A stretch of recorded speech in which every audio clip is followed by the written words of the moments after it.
Welcome back to dinanddaf. This is Elana Stein Hain, and our topic today is what is so problematic about Tum'ah. And what I mean by that is actually why are we so concerned with Tumat Mikdash v'Kodeshav? Why are we so concerned with the problem of walking into the Beit HaMikdash when you're Tme'ah or eating kachim when you're Tme'ah? Why do I think we're so preoccupied with it? Very simple. The opening Mishnah in Shevuot gives us so many different korbanot that can effectuate kapara, or at least tliya, at least, holding things in abeyance for Tumat Mikdash v'Kadashav, including not only the Olav Yored that somebody gives if they knew before that they were a Tme'ah and they knew it was the Mikdash, they knew it was Kachim, and then they lapsed, and then they knew afterwards, where they give the Korban Olav Yored, which is their own personal Korban, but where they didn't know afterwards, and then they give, and then the Seir LaHashem that's given on Yom Kippur is Tola for them. Or when they didn't know at the beginning, but they knew at the end. And the Seir Mishtaleach, the scapegoat, is Mechaper for them. Or the use of the Seirim of Rosh Chodesh or the Seirim of the Regalim to cover this problem of Tumat Mikdash v'Kodeshav. What is the big issue here? So in order to understand the big issue, we actually have to understand what Tumah is all about. Before we get to that, we just mentioned the very first Mishnah in Shevuot. I also want to mention that the first Tosefta in Shevuot is rather interesting on this score. Let's take a look at that first Tosefta. And just to remind everybody, the Tosefta is contemporaneous to the Mishnah. It's around the same time. It was edited, we think, about a generation later. So, big first quarter to mid 3rd century Common Era. But it also can include material that's from even earlier than the Mishnah. So it's a very interesting and colorful. And we're going to come back to Daf Zayin and Medbed and Shevuot in a minute. For those who see me going through the sources, they're going to notice. So take a look at the Tosefta in Shevuot. So the Tosefta in Shevuot at the very beginning, Hayar Rabbi Shimon Omer, Rabbi Shimon would say, Lamed Bet Seirim, Kraven Litzibor B'chol Shana V'Shana. 32 Seirim goats are given on behalf of the community every year. Shloshim ve'achad b'chutz v'ne'achalin. 31 of them are given outside, meaning outside the Kodesh Kodashim. And I think it's supposed to say 30. You'll see why in a minute, because we're going to have to add up to 32. And they get eaten partially.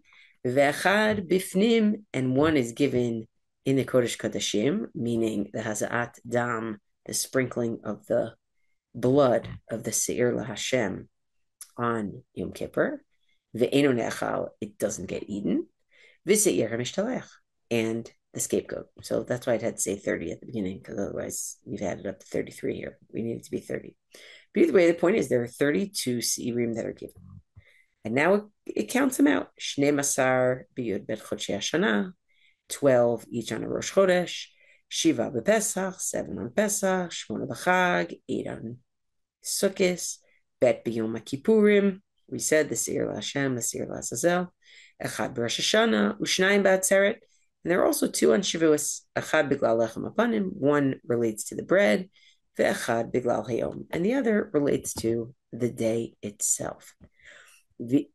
Then the Tosefta says, well, wait a second, why do you need 2 on Shavuos if the point of these Seirim are Tumat Mikdash v'Kodeshav?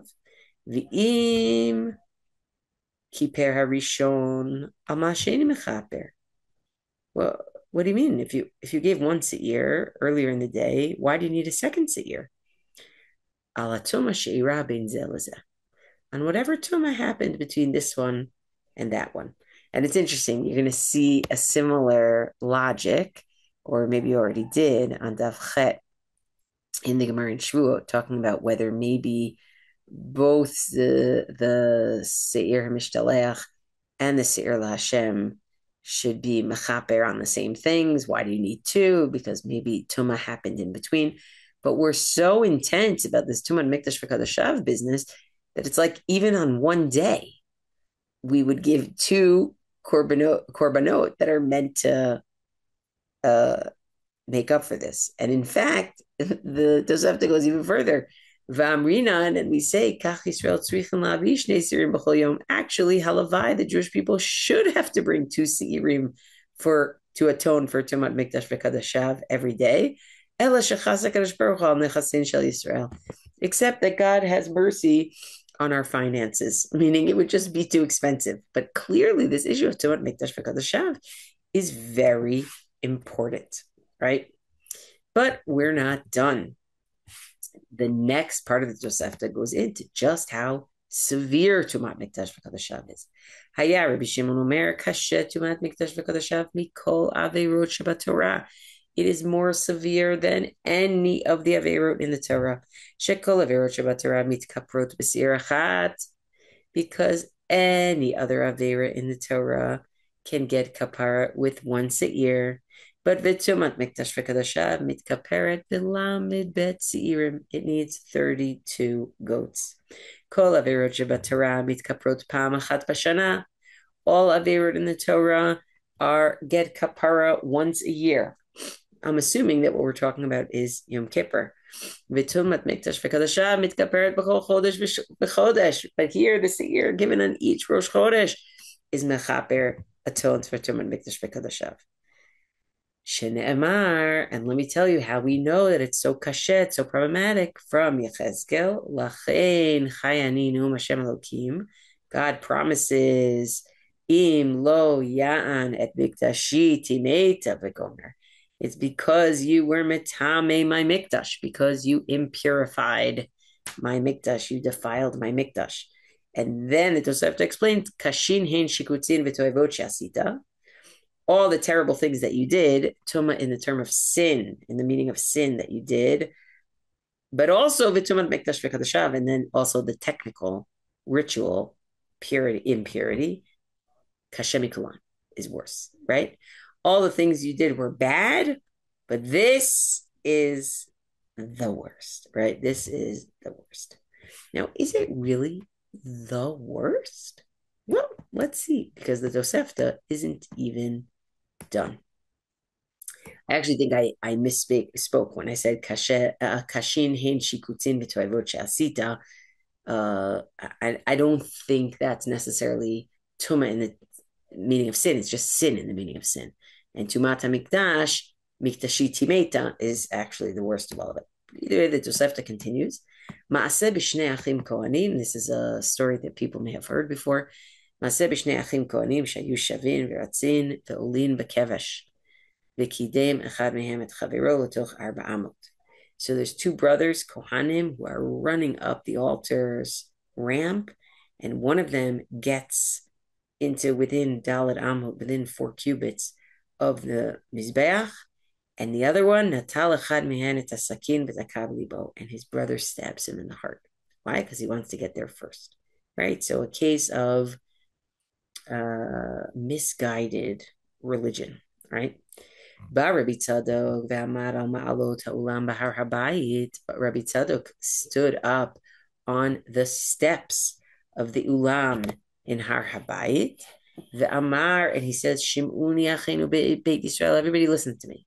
Harehu Omer, we have psukim in the Torah that say, Ki yimatzeh halal b'adama v'gomer, that say if you find a dead body outside of a city, and we don't know who killed that person, we measure to the closest place, to the closest city, and those zakenim, those elders come out and they say, yeah, Deinu lo shafchet adam hazeh, we didn't kill this person, because they really are responsible for the fact that somebody got killed in proximity to their city, and they give an eglah rufa, they break the neck of a heifer, and it's a ritual kind of atonement. So he says, what about us? Anu meichan nimod. Nimod?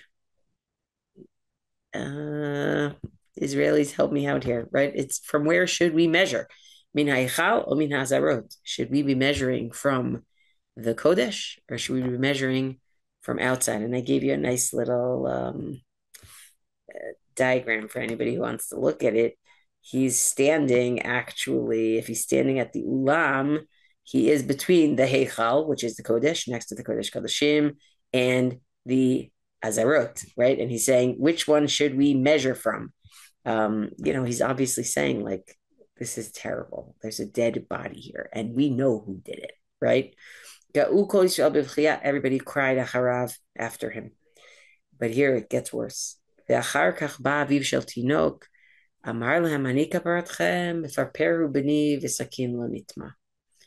father of one of the kids, or both of the kids, really, because they're brothers, he comes and he says, I am your kapara, I am your atonement, because my son is still alive. And look, that means that the knife is not tameh. The knife is not ritually impure from a dead body. Oh my gosh, how misguided can you get? This is his son who is convulsing before death.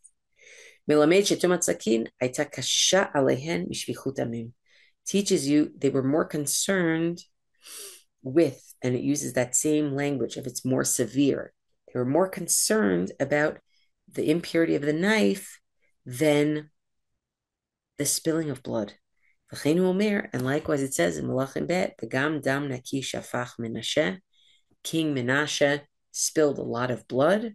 Vikan amru, from here we say, V'avon shvichut damim shchina nalei to Beit HaMikdash mitameh.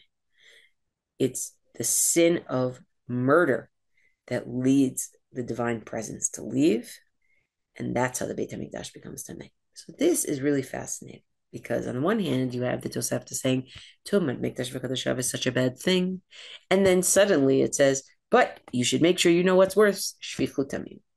Now, I want to suggest that I actually think that in some ways, Tumat Mikdash וקדשיו is like the lowest level, the most basic level of not recognizing the difference and the distance between God as immortal and human beings as mortal. And a basic misunderstanding of that leads to a misunderstanding of all the ways that human beings are not just not immortal, but how human beings are flawed and how human beings do bad things. And that a proper understanding of Tumat Mikdash וקדשיו, a proper understanding of the idea of Tumat Mikdash וקדשיו is actually trying to explain to you, humans, understand that you are not God. Understand that you are mere mortals.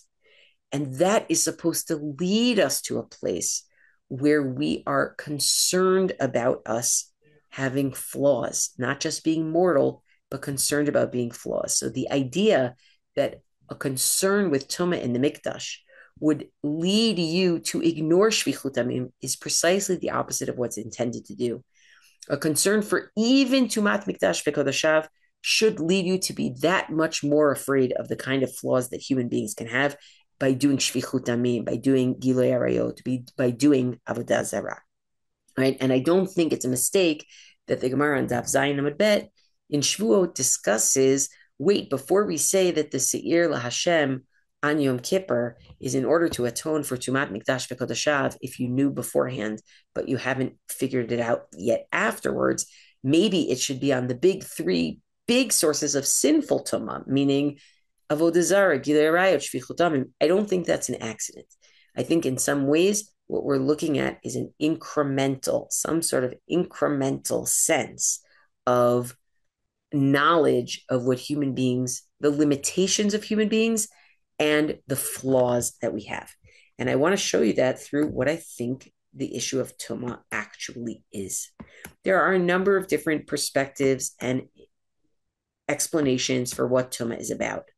The Rambam's explanation appeals to me very much. The Rambam basically says that the purpose of Tum'ah and Tara, look at how often a person is Tme'ah or Tameh. Think about all the times, Nida, Yoledet, carcasses of animals, a dead body, Tzara'at, seminal emission. People are tameh all the time, all the time, all the time, and that's the point. Kvar Be'arnu, he says, Shakavana kula hayta b'mikdash litchadesh bo hitpa'alut lavoy elav v'sheira v'yifached. We've already said that the point of the mikdash is you're supposed to be reverent towards it, and you're supposed to be fearful and awe-inspired. It says you should fear my mikdash. V'chol davar nichbad, and any awe-inspiring thing, any greatly honored thing. Kisheyatmid adam liroto. If you see it too often, yachsar ma shebenefesh mimenu. You're going to lose some of your awe for it. You're going to lose some of that amazement.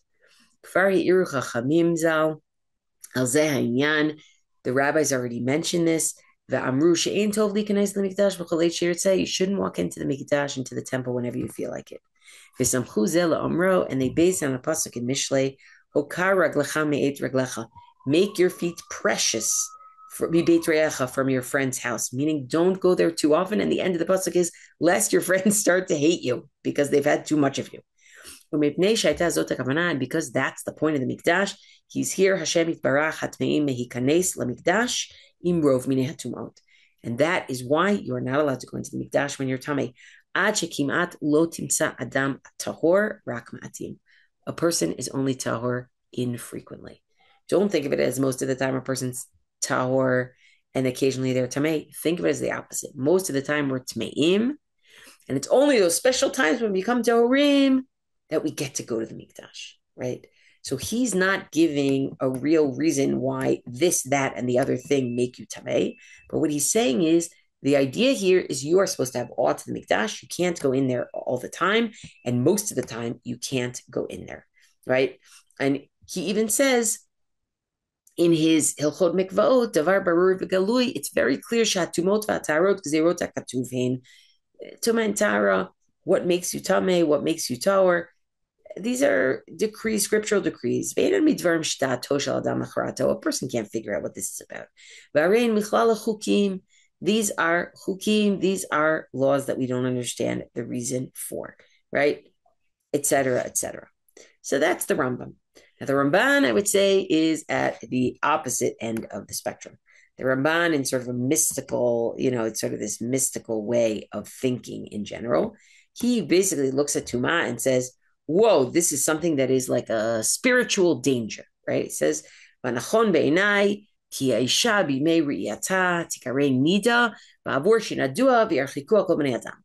A woman, when she sees her menses, she's called a nida from the lashon of nidui, that people push her away and they stay away from her. They distance her. Women, women. She sits by herself. She didn't talk to anybody. Why? Because even her dibur, even her speech is tamei to them. Right, atzmot hamet, and what she walks on, the dust that she walks on, is like considered tamei, like rotting corpse. The rabbis mentioned va'af mabat shela molid hezek, even her glance can create damage, can damage. B'chein amar katuv b'mitzorah, like it says about a mitzorah, like a mitzorah too. Badad yeshev michutz lamachaneh moshavo, right? Badad yeshev, he's got to be sitting alone, and michutz lamachaneh moshavo, he's got to be sitting outside of the machaneh. Ki iskir bo yeshiva shelech leilech klal. Moreover that, you're sitting, don't even walk. Ki rechov havalo mizikim. Your everything about this person creates damage. Their scent and their breath, right?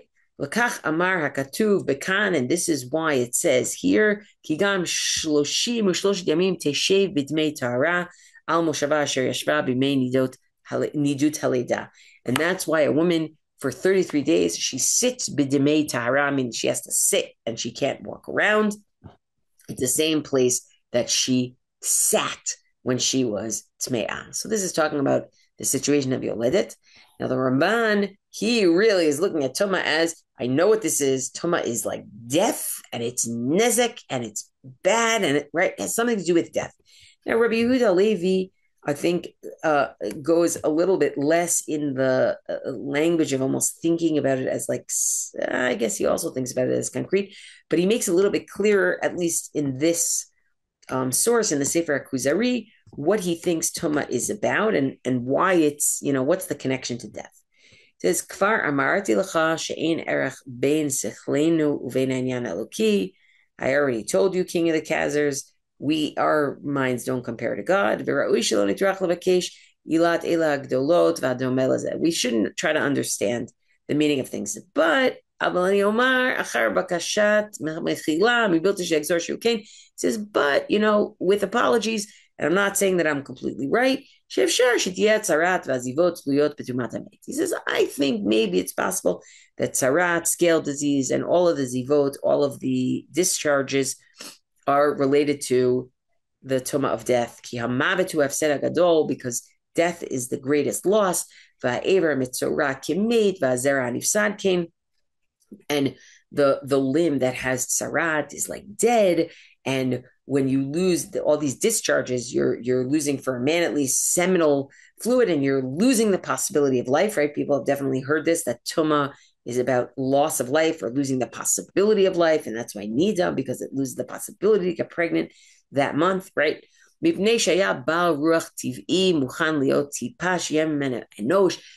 could have become a human being. Right? We're losing vitality. We're losing vitality, right?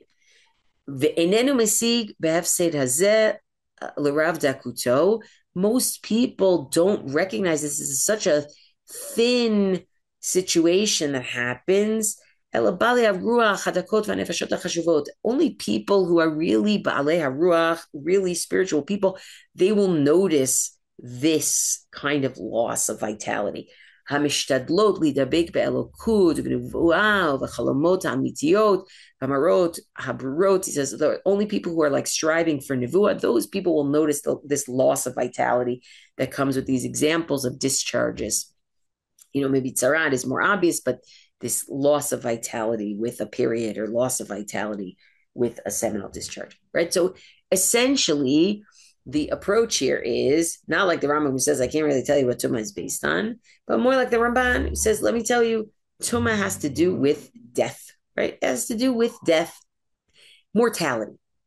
Now, there is a third approach, which is similar to this, but really actually says it's about what separates us from God. Now, it isn't just that human beings die and God does not die, even kiviyachol, that whole conversation. It's also human beings procreate and God doesn't procreate, right? There are things that separate us from God in a rather absolute kind of way. And those things are our mortality and our procreation. So Dr. Christine Hayes, Talmud professor from Yale, now emerita, wrote in the Encyclopedia Judaica, what are the sources of ritual impurity that are incompatible with the holiness of God? The three main sources of impurity are: 1, corpses in certain animal carcasses; 2, tzarat, skin diseases in human, decomposition of death, and fungal growths in fabrics and houses; 3, genital discharges. Many scholars have noticed that the physical substances and states labeled impure and thus deemed to be anathema to God are associated with death and procreation. God does not die, does not have sexual relations. These are characteristics of humans. To be eligible to approach the sanctuary, the mikdash, God's residence among the Israelites, humans must separate from that which makes them the least godlike, death and procreation. The ritual purity laws requiring separation from sources of impurity are thus essential to the frequent priestly exhortation to be like God and to strive for holiness. Okay? Meaning this interpretation, I appreciate pieces of each of these interpretations, but this interpretation to me seems really interesting in terms of fitting in the ancient world.